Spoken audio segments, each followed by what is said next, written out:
Good morning, sisters. I want to bring you a devotional today from the book of John. For those who know me, they know that I've been blogging through the book of John. And today I'm in John 7, or actually 8. I'm going to read this passage. But Jesus went to the Mount of Olives. At dawn, he appeared again in the temple courts where all the people gathered around him, and he sat down to teach them. The teachers of the law and the Pharisees brought in a woman caught in adultery. They made her stand before the group and said to Jesus, "Teacher, this woman was caught in the act of adultery. In the law, Moses commanded us to stone such women. Now, what do you say?"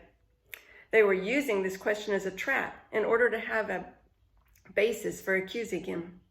But Jesus bent down and started to write on the ground with his finger. When they kept on questioning him, he straightened up and said to them, "If any of you is without sin, let him be the first to throw a stone at her."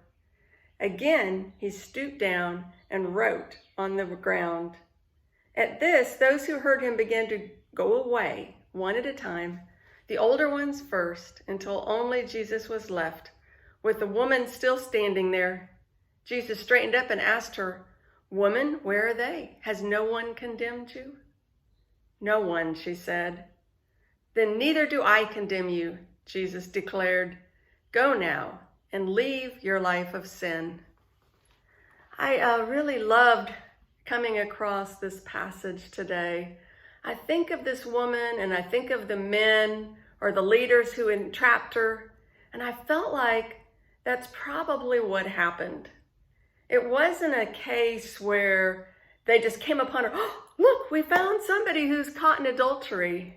I think they saw things about this woman and they judged her and they made up their mind and they decided to catch her in the act. And I just want to say, doesn't it feel terrible to think about how we jump to conclusions and how we make judgments about a person? And in this case, of course, the woman had been sinning, but you still have to feel like they probably, again, made up their mind about her and saw her in terms of that act.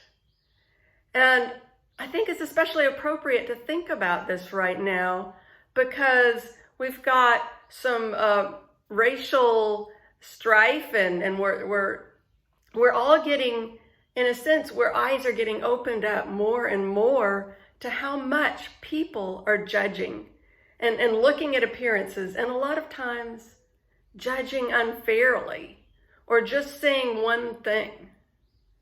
So in this case, what's really cool is that Jesus saw more. Jesus saw that this woman had potential. Jesus saw that the woman could be more if she would go and leave this sin. And that's what I want to encourage you with. You have something, maybe it's a sin, maybe it's some way that you're getting stuck. And if you can get past that, you have so much more potential. You can be the 10.0 version of yourself. And Jesus believes in you, and he wants you to get past this. I know that there have been times in my life, I confess, that I've struggled with the sin of impurity. And it came from a root of insecurity.